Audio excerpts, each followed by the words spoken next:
Assalamu alaikum. I'm Dr. Nizamuddin Qasmi. I'm a sexual disorders and infertility specialist working here at Saira Healthcare and Hajama Center, Barabanki Uttar Pradesh. आज के इस video में हम बात करने वाले हैं मेल इनफर्टिलिटी के बारे में। बहुत सारा आजकल जो है इशू इस तरह का देखने को मिलता है और बहुत सारे मेल में इनफर्टिलिटी होती है। बहुत ही कॉमन प्रॉब्लम होता जा रहा है आज के इस दौर में और बहुत सारे लोग मेल इनफर्टिलिटी से पीड़ित हैं।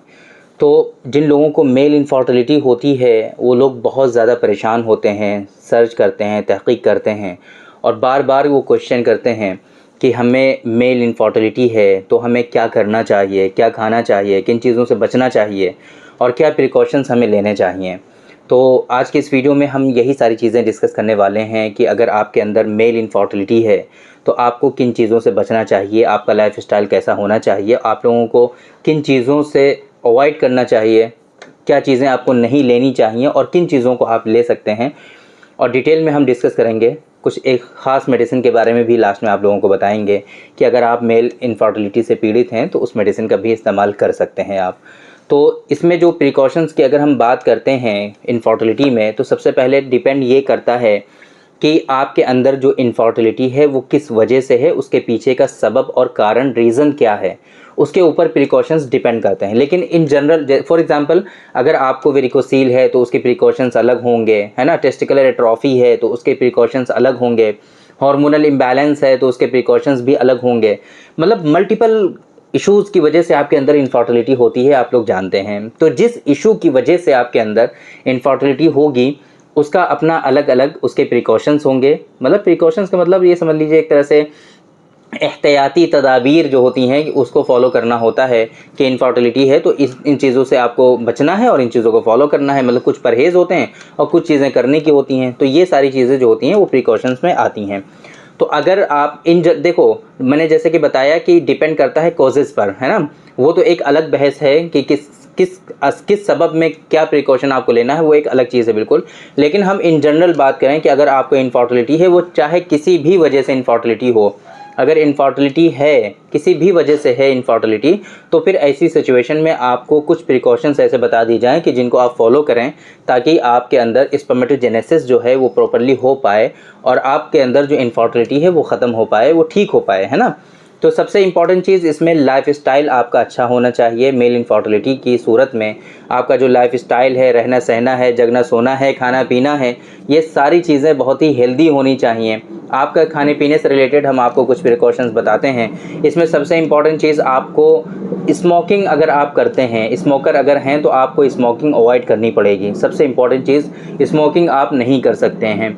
अल्कोहल आपको नहीं लेना है, टोबाकू, अल्कोहल, है ना, ड्रिंक, जितना भी है इस तरह की चीज़ें जो आप कंज्यूम करते हो, उन सारी चीज़ों को अपने आप को बचाना है। अगर आपका प्रोफेशन ऐसा है कि आप किसी फैक्ट्री में काम करते हो, वहाँ पे केमिकल के साथ एक्सपोज़र होता है, तो आप ज़रूर पता कर लीजिए कि वो कौन से केमिकल्स हैं जिनसे आपके अंदर इनफर्टिलिटी हो सकती है। तो उन केमिकल से भी अपने आप को बचाना है और उनके एक्सपोज़र से आपको बचना है ना। इसी तरीके से कोल्ड ड्रिंक्स वगैरह भी जो होती हैं, है ना, वो भी आपको नहीं लेनी है। जितने भी बेवरेजेस होते हैं, है ना, चाहे जैसे सोडा वगैरह है, कोल्ड ड्रिंक्स हैं, उन सारी चीज़ों से अपने आप को बचा के रखना है। जिसके अंदर शुगर बहुत ज़्यादा होता है, उन सारी चीज़ों से अपने आप को बचा के रखना है। अक्सर आप लोगों ने देखा होगा कि हम चाय कॉफ़ी के लिए भी मना कर देते हैं। कैफ़ीन बहुत ज़्यादा नुकसानदेह होता है आपके फर्टिलिटी के लिए, तो कैफ़ीन भी आपको अवॉइड करना है और कैफ़ीन भी नहीं लेना है, चाहे वो किसी भी फॉर्म में कैफ़ीन हो, आपको नहीं लेना चाहिए, है ना।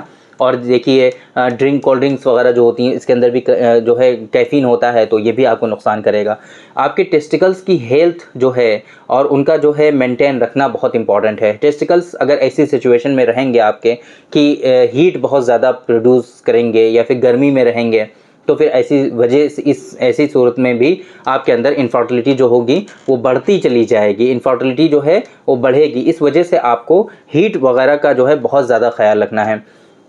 ऐसा खाना आपको नहीं खाना है जो बहुत ज़्यादा फैटी हो, है ना। फैट रिच फूड जो होते हैं, फैट रिच फूड, उनसे आपको अपने आप को बचाना है और सादा खाना, नॉर्मल खाना आप लोगों को खाना है। अभी हम बताएंगे कि कैसा खाना आपको खाना चाहिए, वो सारी चीज़ें अभी हम डिस्कस करेंगे। वेट आपका अच्छा होना चाहिए, वेट आपको मेंटेन करना है ना।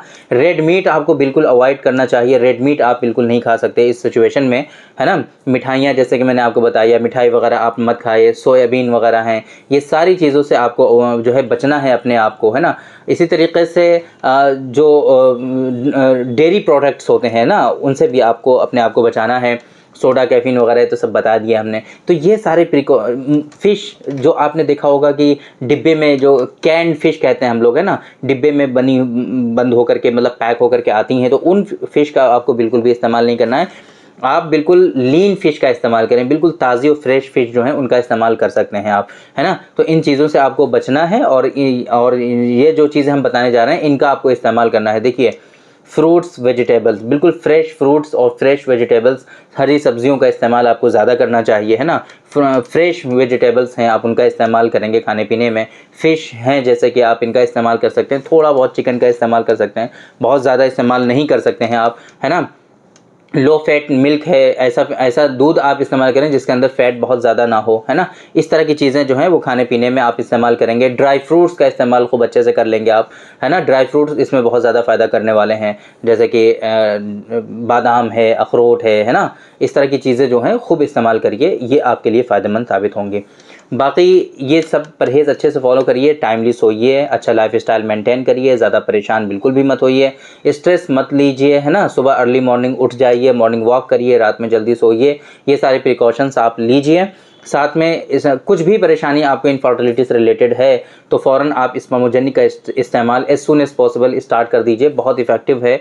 बहुत सारे सीवियर केसेस में भी इसके फ़ायदे हो जाया करते हैं। तो स्पर्मोजेनिक का इस्तेमाल फ़ौरन आप स्टार्ट कर दीजिए जैसे ही आपको पता चले कि इनफर्टिलिटी से रिलेटेड कुछ भी इशूज़ आपके अंदर डायग्नोज हो रहे हैं, या अगर बच्चे नहीं भी हो रहे हैं तब भी फ़ौरन स्पर्मोजेनिक का इस्तेमाल कर लीजिए आप। स्पर्मोजेनिक हमारा रिसर्च प्रोडक्ट है मेल इनफर्टिलिटी के लिए, स्पेशली ओलिगोस्पर्मिया, एज़ोस्पर्मिया, बहुत सारे सेक्सुअल डिसऑर्डर्स, सीमेन की प्रॉब्लम्स के लिए बहुत ज़्यादा फ़ायदेमंद साबित होता है। तो आप इसका जो है ऑर्डर प्लेस कर सकते हैं, जो डिस्प्ले पे हमारा नंबर शो होता है 9452580944, इस नंबर पे इसका ऑर्डर प्लेस करके आप अपने यहाँ मंगा सकते हैं। बाय कोरियर हमारे यहाँ से आ जाता है, पूरी इंडिया में कहीं भी आसानी से डिलीवरी हो जाती है।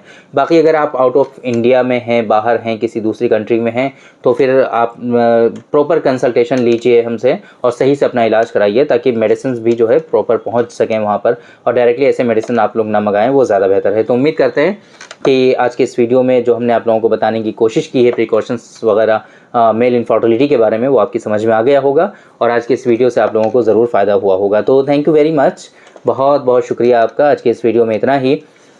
इंशाअल्लाह कल फिर मुलाकात होगी आपसे एक दूसरी वीडियो में, हम डिस्कस करेंगे आपसे एक दूसरे टॉपिक पर। तब तक के लिए आप हमें इजाज़त दीजिए। अस्सलाम वालेकुम।